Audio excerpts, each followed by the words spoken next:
Hi folks, Jason here. I'm just following up with a ride back from Toronto where I was in appointments today, and we have charged the car back, brought the car back and put it on the Anvil Crawler Electron Station. So we are plugged in and charging, and at this point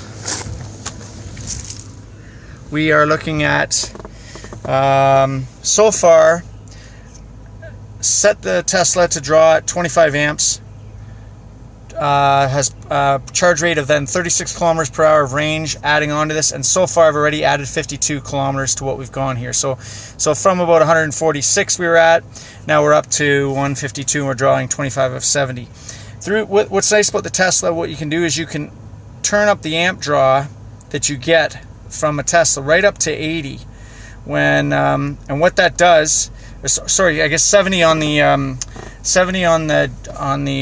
unit that we have now. There's 80 amp up to is what's available on the Tesla. So at 70 we draw much more amperage, and what that does is that will start to speed up the kilometers that we add to the car.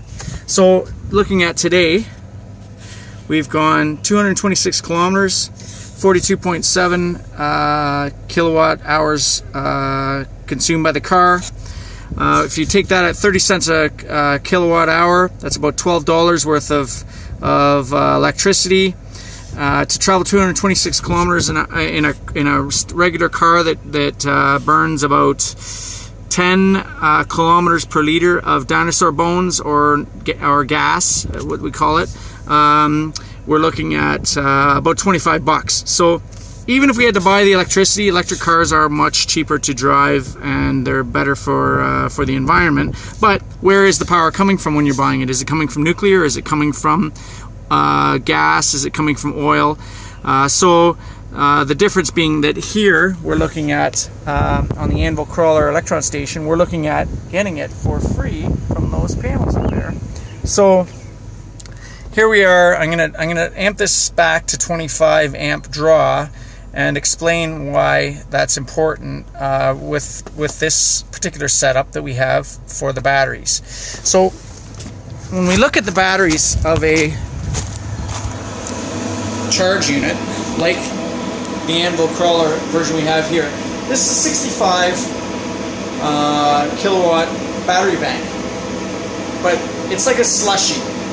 The analogy works well because if you took a slushy, put a big straw in it, and you took a big drink of that slushy, you're going to suck all the juice out of it, but you're not going to allow the reaction of melting to occur, the chemical reaction, where that ice turns into a liquid that you can then consume and drink. You're just going to have this ice dam built up into your drink that you can't get at. Batteries are not so different. If we put a big load like the car on this right now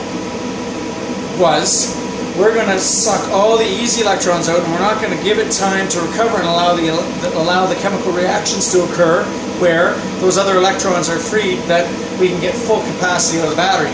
If we draw it really quickly, we might only get about 30 kilowatts of battery out of it, 30 kilowatts of power out of this battery, or of electricity, where if we do it nice and slow like I have it set up now, then we'll be able to easily let the battery do its work and make that available power to the car battery.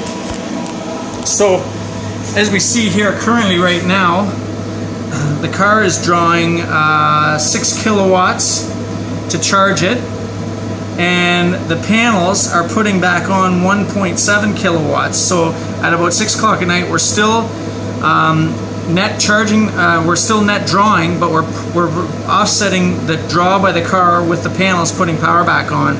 And see, we've only lowered the capacity of the battery 96% in the time we've charged, because I've been charging it nice and slow.